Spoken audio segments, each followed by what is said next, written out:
صفائی، اپنے آپ کو پاک رکھنا، صاف رکھنا۔ اسلام کا اگر خلاصہ پیش کیا جائے تو اس خلاصے کا مطلب ہے صفائی۔ اس میں کئی مثالیں دی تھی میں نے کہ لباس کی صفائی جس طرح سے اللہ نے حکم دیا، دنیا کے کسی مذہب میں صفائی کا یہ تصور نہیں ہے۔ پھر دانتوں کی صفائی ہے، پھر جسم کے اندر کی صفائی ہے، پھر عقیدے کی صفائی۔ انما المشرکون نجس، قرآن کہتا ہے کہ جو مشرک لوگ ہیں وہ بھی ناپاک ہیں۔ تو اس سے پتہ چلتا ہے کہ صرف آپ کا جسم، آپ کے کپڑے میلے نہیں ہوتے، آپ کے کانسیپٹ، آپ کے نظریات، آپ کی سوچ بھی میلی ہوتی ہے۔ ناپاک چیز کسے کہتے ہیں؟ جسے دیکھ کر گھن آئے، انسان کو بدبو محسوس ہو۔ شرک بھی ناپاک چیز ہے، اسے دیکھ کے بھی انسان کو گھن آتی ہے، اسمیل محسوس ہوتی ہے، بدبو محسوس ہوتی ہے۔ لیکن جیسے بھنگی کو گندگی میں بدبو محسوس نہیں ہوتی، ایسے ہی ماحول کی گندگی جب ہر طرف شرک پھیلا ہوا ہو تو یہاں بھی انسانی عقل کام کرنا چھوڑ دیتی ہے، آپ کے سونگھنے کے جو حواس ہیں وہ ڈیمیج ہو جاتے ہیں۔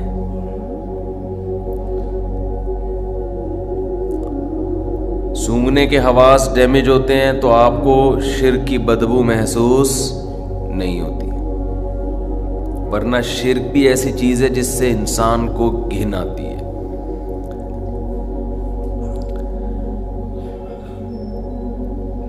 اسلام کا انسانیت پر ایک بہت بڑا احسان ہے کہ جب اسلام دنیا میں آیا تو انسان جس چیز کو دیکھتا کہ وہ اس کی خدمت کر رہی ہے، انسان اسے مقدس سمجھنے لگتا۔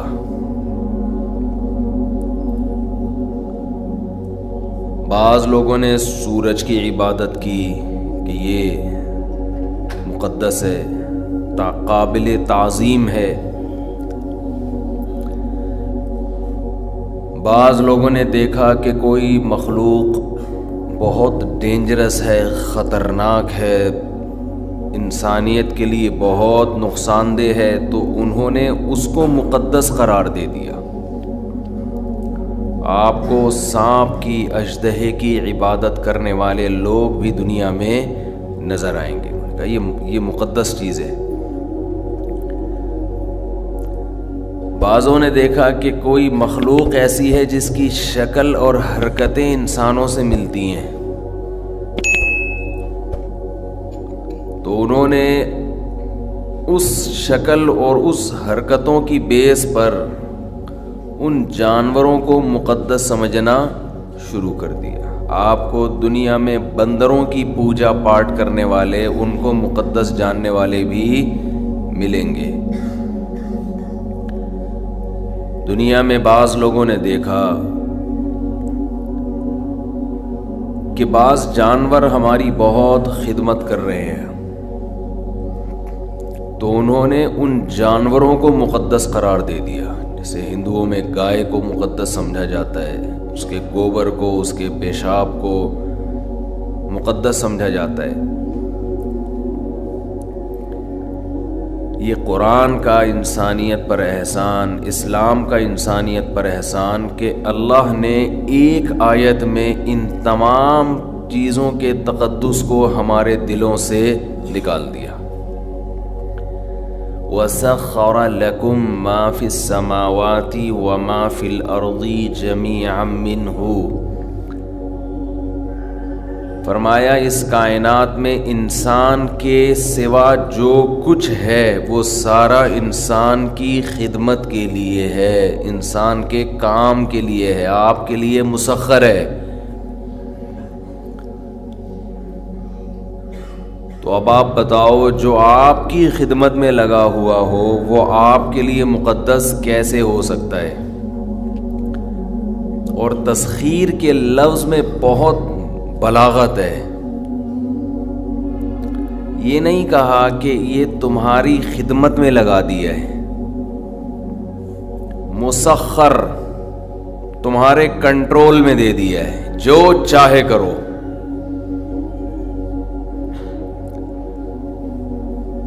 یہی وجہ ہے کہ جس قوم میں کسی خاص مخلوق کا تقدس ہے وہ قوم اس مخلوق کو اپنے فائدے کے لیے بہت سارے مواقع پر استعمال نہیں کرتی۔ وہ گائے کو ذبح کرنا، اس کا گوشت کھانا، سمجھتے ہیں یہ تقدس کے خلاف ہے۔ تو اللہ نے بتا دیا کہ جو یہ سب کچھ تمہارا ہے تو تم ان تمام چیزوں پہ تحقیق کر سکتے ہو، ریسرچ کر سکتے ہو۔ مینڈک کے آپریشن آپ لوگوں نے شاید بایولوجی میں کیے ہوں گے، اس کو کیسے لٹا کے اس کا پیٹ چاک کر دیا جاتا ہے۔ انسانی پارٹس، انسان کے جسم میں جانوروں کے پارٹس لگائے جا سکتے ہیں۔ ابھی ماضی قریب میں خنزیر کا دل کسی انسان کے لگا دیا، جس طرح سے چاہو۔ ہاں، جو جانور ناپاک تھے ان کے کھانے سے منع کر دیا، لیکن اس میں بھی ایک شرط لگا دی کہ اگر جان کا خطرہ ہے تو کھا بھی سکتے ہو، کہ تمہاری خدمت کے لیے پہلے تمہاری جان بچے گی۔ جب تک اسلام دنیا میں نہیں آیا تھا، جب تک قرآن دنیا میں نہیں آیا تھا، دنیا میں ہر قوم میں کسی نہ کسی درجے میں چیزوں کا تقدس تھا، مقدس سمجھی جاتی تھی۔ یہ مقدس، یہ مقدس، اس کا احترام، اس کا احترام۔ اللہ نے پوری کائنات کی حیثیت 2 جملوں میں بیان کر دی کہ اس میں انسان کے سوا کوئی مقدس بولو نہیں، یہ تو تمہارے لیے ہیں۔ اور انسانوں کو بھی بتا دیا کہ تم اس کائنات میں سب سے مقدس تو ہو، مگر تم سب کے سب اللہ کے ہاں ایک جیسے محتاج ہو۔ تم میں اگر کوئی بزرگ ہے، کوئی مقدس یا کوئی بڑا درجہ رکھتا ہے تو اس بیس پہ نہیں کہ اس کے پاس پاور زیادہ ہے، بلکہ اس بیس پہ کہ وہ عمل میں دوسروں سے اچھا ہے۔ ان اکرمکم عند اللہ اتقاکم، تم میں سب سے زیادہ قابل اکرام، اکرمکم، اکرام سے نکلا یہ لفظ، کمپیریٹیو ڈگری، سب سے زیادہ قابل اکرام، یعنی دوسروں سے زیادہ، اس کے مقابلے میں جتنے بھی ہیں ان میں سب سے زیادہ اکرام کے لائق، جس کی رسپیکٹ کی جائے، جس کو عزت دی جائے، وہ ہے اتقاکم، جس میں تقوی سب سے زیادہ۔ تو بات میں نے یہاں سے شروع کی تھی کہ اسلام نام ہے طہارت کا، تو طہارت میں عقیدے کی طہارت بھی داخل ہے۔ تو شرک کیا ہے؟ نجاست۔ تو اسلام نے یہ بتایا کہ انسان کے علاوہ جو کچھ ہے وہ انسان کی خدمت میں ہے، اس میں مقدس وہ نہیں ہے۔ آپ اپنے فائدے کے لیے ان تمام چیزوں کو استعمال کر سکتے ہو، اس پہ تحقیق کر سکتے ہو، چیر پھاڑ کر سکتے ہو، ان کی کچھ بھی کر سکتے ہو۔ تو آپ اگر ان چیزوں کے آگے جھکنا شروع ہو جاؤ گے، اور عزت کا معیار جو اصل عزت ہے، ایک تو دنیا کا نظام چلانے کے لیے وہ وقتی عزت ہے، وہ نظام چلانے کی حد تک ٹھیک ہے، لیکن اوریجنل عزت، ذلت کا معیار وہ نہیں ہے، بلکہ اس کا معیار کیا ہے؟ تقوی۔ اصل عزت تو آخرت میں ہوگی، اس میں ہو سکتا ہے ایک بھنگی کا مقام ایک آفیسر سے زیادہ ہو۔ یہ نظریہ بھی کس نے دیا؟ صرف اسلام نے۔ ذات پات کی بنیاد پہ بہت ساری قوموں میں تفریق ہے. چھوٹی ذات کا آدمی کتنا اچھا بن جائے وہ اچھا نہیں رہتا پھر بھی. تو ایک بات تو اسلام نے یہ بتائی کہ انسان کے علاوہ سب کچھ انسان سے کم ہے, لہذا اس کے سامنے جھکنے کا تو سوال ہی پیدا نہیں ہوتا. انسانوں میں عزت کا اصل معیار کیا ہے؟ تقویٰ. اور دوسری بات, انسانوں میں تقویٰ کی بیس پہ یا دنیاوی کسی عہدے کے بیس پر انسان قابل عزت تو بن سکتا ہے, معبود نہیں بن سکتا. اللہ اور بندوں کے درمیان واسطہ بھی نہیں بن سکتا. وہ سب انسان اللہ کے محتاج ہیں, چاہے وہ عزت والا ہو یا زیادہ عزت والا ہو یا کم عزت والا. محتاج ہونے میں سب کیا ہیں؟ برابر. اس کا بڑا فائدہ کیا ہوا کہ انسان اور اللہ کے رشتے کے بیچ میں جو خالق اور مخلوق کا رشتہ ہے اس میں انسانوں کی دخل اندازی اللہ نے برداشت نہیں کی ہے. یہ بھی آپ کے مینٹل لیول کو یہ چیز اوپر لے جاتی ہے. آپ سے اگر گناہ ہو گیا تو اسلام کہتا ہے کسی انسان کو درمیان میں واسطہ بنانے کی ضرورت نہیں ہے. کوئی انسان آپ کی پیشکش اللہ کے سامنے, آپ راتوں کی تنہائی میں گڑ گڑاؤ اللہ کے سامنے, اللہ آپ کی توبہ قبول کرے گا. عیسائیوں میں کیا ہے؟ پادری کے پاس جاؤ, اتنے پیسے دو اس کو. آغا خانیوں میں بھی یہی ہے, وہ پیسے دیتے رہتے ہیں, بس نوٹ چھاپنے کی مشینیں بنے ہوئے ہیں. اسلام کہتا ہے وَمَن يَعْمَلْ سُوءًا أَوْ يَظْلِمْ نَفْسَهُ ثُمَّ يَسْتَغْفِرِ اللَّهَ, جس سے بھی گناہ ہو گیا یا اپنی جان پہ ظلم کر بیٹھا, ہاتھ اٹھا کے اللہ کے سامنے توبہ کرے. وَإِذَا سَأَلَكَ عِبَادِي عَنِّي, میرے بارے میں جب بندے پوچھے میں کہاں ہوں, فَإِنِّي قریب, ان سے بولو میں تمہارے قریب ہوں. شہرک سے بھی زیادہ قریب ہوں, درمیان میں کسی کے واسطے کی ضرورت نہیں ہے, میں تمہاری شہرک سے بھی زیادہ قریب ہوں. تو کسی کی ایسی تعظیم بھی اسلام برداشت نہیں کر رہا کہ وہ تعظیم میں غلو ہو جائے, کہ آپ اس کو اللہ اور مخلوق کے درمیان میں داخل کر لیں. آپ اللہ یہ بھی برداشت نہیں کرتا کہ اتنی عزت کسی کو دینے کی ضرورت نہیں ہے. وہ تمہاری طرح وہ بھی محتاج ہے, تم بھی محتاجی میں سب کیا ہیں؟ برابر. کتنا اچھا لگتا ہے, اللہ نے کتنا آسان بنا دیا دین کو. جب کوئی ضرورت ہو, کوئی غلطی ہو جائے, اللہ کے ساتھ دعا مانگو, اے اللہ تو اس گناہ پہ مجھے سزا بھی دے سکتا ہے اور معاف بھی تو ہی کر سکتا ہے. تو معاف کرنے کے لیے کسی کی پرمیشن کا محتاج نہیں ہے, سزا دینے کے لیے بھی کسی کی اجازت کا محتاج نہیں ہے. اسی صفت کا واسطہ دے کے انسان بھیک مانگتا ہے کہ اے اللہ تو اپنے فضل سے مجھے معاف کر دے. کسی کو بتانے کی بھی ضرورت نہیں ہے. یہ چیز, یہ خودداری جو اسلام نے آپ کے اندر پیدا کی ہے, یہ بھی اسلام کے علاوہ دنیا کے کسی مذہب میں نہیں ہے. سب برابر ہیں. عبداللہ بن مسعود رضی اللہ تعالیٰ عنہ کے پاس ایک شخص آیا زنا کر کے, کہنے لگا مجھ سے زنا ہو گیا, حج جاری کریں. نبی کے پاس آیا, آپ نے چہرہ موڑ لیا, پھیر لیا چہرہ. کیا مطلب؟ اشارہ تھا کہ اگر ہوا ہے تو اللہ کے ساتھ جا کے توبہ کرو, مجھے کیوں بتا رہے ہو.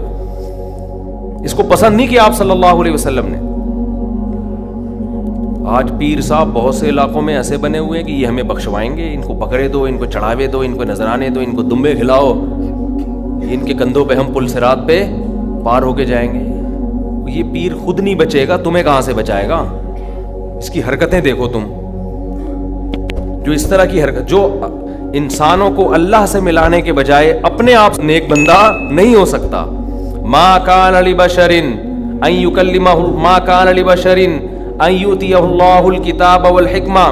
کسی بشر میں یہ مجال نہیں ہے, قرآن کے الفاظ دیکھو, کسی انسان کی یہ مجال نہیں ہے کہ اللہ اسے نبوت دے دے پھر وہ لوگوں کو اللہ کا غلام بنانے کے بجائے اپنا غلام بنانا شروع کر دے. کسی بشر میں یہ مجال نہیں ہے, کیونکہ جب اللہ نبوت دیتا ہے تو اس بشر میں اللہ کی عظمت اور جلال بیٹھ جاتی ہے. جلال بیٹھنے کے نتیجے میں وہ لوگوں کو کبھی بھی اپنی طرف دعوت نہیں دے گا.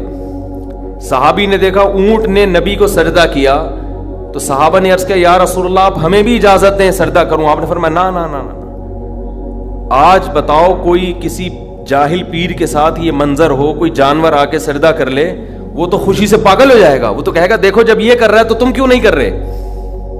نبی نے اپنے گھر سجدہ کرنے سے منع کیا. آپ صلی اللہ علیہ وسلم نے فرمایا اللہ یہود و نصارہ پہ لعنت کرے, انہوں نے اپنے پیغمبروں کے دنیا سے جانے کے بعد اپنے پیغمبروں کی قبروں کو سجدہ گاہ بنا لیا. اپنے پیغمبروں کی قبروں کو عیدگاہ بنا لیا، جیسے عید میں میلے ٹھیلے ہوتے ہیں، اسی وجہ سے پیغمبر صلی اللہ علیہ وسلم کی قبر پہ میلے ٹھیلے رش لگا کے بیٹھنا اس کی اجازت نہیں ہے، بس صلاۃ و سلام پڑھیں اور وہاں سے نکل جائیں۔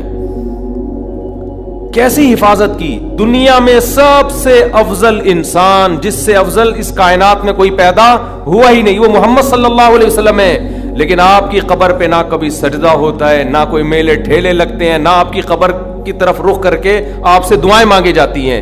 یہی آپ کے سب سے افضل ہونے کی سب سے بڑی دلیل ہے کہ انہوں نے اپنی عبادت نہیں کروائی۔ کبھی ہم قبر پہ یہ نہیں کہتے کہ یا رسول اللہ آپ ہماری مدد کر دیں، یہ شرک ہے۔ صحابہ نے ہمیشہ نبی سے دعا کی درخواست کی ہے کہ آپ اللہ سے یہ درخواست کرتے۔ دیکھو قرآن کے الفاظ، بس یہ آیت پڑھ کے بیان ختم کرتا ہوں۔ وَلَوْ أَنَّهُمْ إِذْ ظَلَمُوا أَنفُسَهُمْ جَاءُوكَ فَاسْتَغْفَرُوا اللَّهَ وَاسْتَغْفَرَ لَهُمُ الرَّسُولُ لَوَجَدُوا اللَّهَ تَوَّابًا رَحِيمًا۔ پیغمبر کی پوزیشن کو واضح کیا قرآن نے کہ اگر ان سے اپنی جان پہ ظلم ہو، گناہ کر بیٹھیں، تو اگر یہ اللہ سے توبہ کریں گے یا آپ کے پاس آئیں گے اور آپ بھی اللہ سے ان کے لیے توبہ کریں گے تو یہ اللہ کو غفور اور رحیم پائیں گے۔ کیا مطلب؟ یہ نہیں کہا کہ نبی کو غفور رحیم پائیں گے، نہ نہ نہ، یہ گناہ معاف کرنا یہ نبی کا وظیفہ نہیں ہے۔ نبی کے پاس اگر آپ جائیں گے تو اس لیے کہ یا رسول اللہ آپ اللہ کے نیک بندے ہیں، آپ اللہ سے ہمارے لیے دعا کریں، ہم بھی کر رہے ہیں آپ بھی کریں دعا۔ تو نبی کے لیے جب آیا تو وَاسْتَغْفَرُوا الرَّسُولَ نہیں ہے کہ رسول سے استغفار کریں، نہ نہ نہ، رسول بھی کس سے استغفار کریں گے؟ اللہ سے۔ علماء کہتے ہیں درود شریف جو ہم پڑھتے ہیں نا، اللہم صلی علی محمد، اے اللہ محمد صلی اللہ علیہ وسلم پر رحمتیں بھیج، اس درود میں عقیدہ توحید اور زیادہ راسخ ہو جاتا ہے کہ ہمیں یہ سکھایا گیا ہے کہ جیسے ہم اللہ کی رحمت کے محتاج، پیغمبر صلی اللہ علیہ وسلم بھی اللہ کی رحمت کے محتاج ہیں۔ ہاں ہمارے درود کے محتاج اگرچہ نہیں ہیں، ہمیں جو حکم دیا جاتا ہے وہ اس لیے تاکہ ہم بھی سمجھ جائیں، لیکن ہمیں حکم دیا کہ اللہ سے دعا مانگو کہ آپ پر خصوصی رحمتیں نازل فرمائے۔ اس سے پتہ چلتا ہے کہ نبی بھی کس کے محتاج ہیں؟ اللہ کی رحمت کے محتاج۔ ہمیں دعا کا حکم دیا گیا اور ظاہر ہے اسی لیے دیا گیا کہ یہ دعا اللہ قبول کرے گا اور اپنے نبی پر رحمتیں بھیجے گا۔ تبھی نبی نے فرمایا جو مجھ پر میرے لیے رحمت کی دعا کرتا ہے اللہ اس پہ 10 رحمتیں بھیجتے ہیں۔ اس سے پتہ چلا کہ نبی بھی یہ چاہتے تھے کہ مجھ سے نہ مانگا جائے بلکہ میرے لیے کس سے مانگا جائے؟ اللہ سے۔ میں نے جو کہا ہماری دعا کے محتاج نہیں، مطلب یہ ہے کہ ہم اگر دعا نہیں مانگیں گے تو اس خوش فہمی میں نہ رہے کہ اللہ کی رحمت نبی پہ نہیں ہوگی، تو پھر بھی ہوگی، لیکن ہمیں دعا مانگنے کا حکم اس لیے دیا گیا تاکہ یہ کانسیپٹ اچھی طرح ہمارے دماغ میں بیٹھ جائے کہ ہم نے بھی نبی سے نہیں مانگنا بلکہ نبی کے لیے بھی کس سے مانگنا ہے؟ اللہ سے مانگنا ہے۔ اور نبی اس پہ خوش ہو رہے ہیں کہ میرے لیے کس سے مانگا کرو؟ اللہ سے۔ خوشخبریاں دے رہے ہیں کہ تم میرے لیے اللہ سے مانگو گے۔ دیکھو جس میں تواضع ہوتی ہے وہ آپ کو دعا کے لیے کہے گا، جس میں تکبر ہوتا ہے وہ کبھی آپ کو کہے گا دعا کے لیے؟ وہ کہے گا یار میرے لیے دعا کرو کہ اللہ میری حاجت پوری کر دے، وہ نہیں کہے گا۔ وہ کہے گا ابے تو کون ہوتا ہے میرے لیے دعا کرنے والا؟ میرا خود اللہ سے اتنے تعلقات ہیں، میں خود ہی کہہ دوں گا۔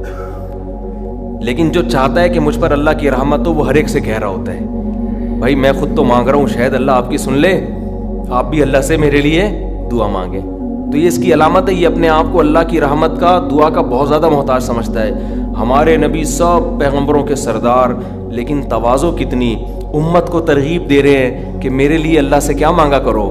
دعا مانگا کرو۔ اور ترغیب دی کہ جو میرے لیے ایک دفعہ رحمت کی دعا مانگے گا اللہ اس کو خوشخبری دے رہا ہے کہ اللہ اس پہ 10 رحمتیں نازل کرے گا۔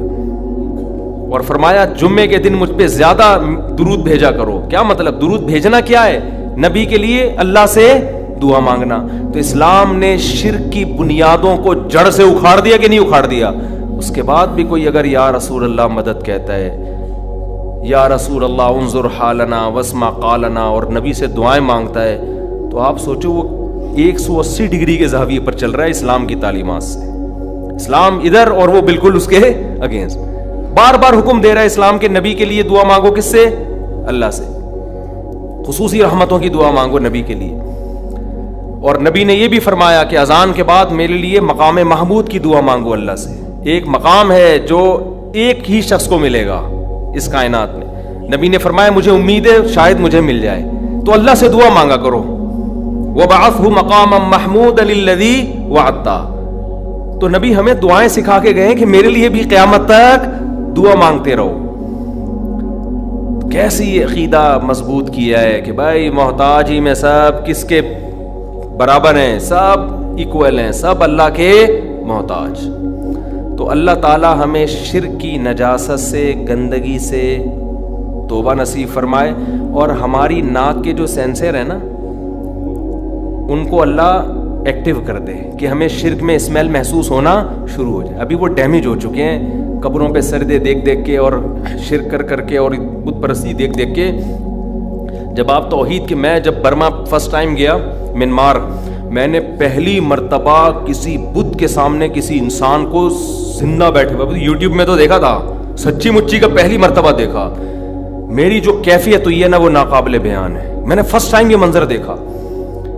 ایسے مورتیاں بنی ہوئی ہیں, وحشت ان کی شکلوں سے عجیب وحشت ہو رہی, اور ایک انسان ان کے سامنے بیٹھا ہوا ہے. ایسے میری آنکھوں سے لاشعوری طور پر آنسو نکلنا شروع ہو گئے. میں نے کہا اللہ تیرا کتنا فضل ہے, تو نے ہمیں توحید پرست بنایا. مجھے فجر کی نماز یاد آئی کہ فجر میں کیسے ہم اللہ کے سامنے ہاتھ باندھ کے تلاوت کر رہے ہوتے ہیں, الحمدللہ رب العالمین, تمام تعریفیں اس اللہ کے لیے جو تمام جہانوں کا پالنے والا, بڑا مہربان, نہایت رحم. کیسے پیارے سلیکٹڈ الفاظ ہیں, اس سے خوبصورت الفاظ ہو نہیں سکتے. اور آپ انسان ہو کہ یار اس کے سامنے کیوں بیٹھے ہوئے ہو, یہ کیا لگتا ہے تمہارا. تو وہ ہمارے میزبان جا رہے تھے, میری آنکھوں سے مسلسل, وہ بھی حیران. میں نے کہا میں نے پہلی دفعہ کسی انسان کو اتنا گرا ہوا دیکھا ہے, اتنا گرا ہوا. ویڈیو میں دیکھو الگ چیز ہوتی ہے, لیکن جب سچی مچی میں دیکھتا ہے نا یار اس کو ہو گیا, کتنی پستی ہے, کتنی پستی. آپ اس سے کروڑا گنا اچھے ہو, کس کے سامنے کیوں جھک رہے, کیا لگتا ہے تمہارا یہ ایسے بیٹھا ہوا ہے نا وہ بت, کیوں بیٹھے ہو بھائی اس کے سامنے. تو احساس شکر پیدا ہوا. پھر میرا پورا بیان ہی اسی موضوع پر ہوا کہ شکر کرو برما کے لوگوں, تمہیں اللہ نے مسلمان بنایا ہے. کتنا اچھا لگتا ہے خدا کے سامنے سجدہ کرنا, کتنا پیارا تصور ہوتا ہے نا اللہ کے سامنے جھک رہے ہیں. کسی پتھر کی بنی ہوئی چیز کے سامنے نہیں جھک رہے, نہ کسی قبر کے سامنے. اور آپ جاؤ ان مزاروں پہ, الگ وحشت ہوتی ہے. میں تو جب بھی کسی مزار پہ گیا ہوں نا کسی کام سے, ویسے مجھے مزاروں میں جانے کا شوق نہیں ہے, کسی کام سے چلے گئے.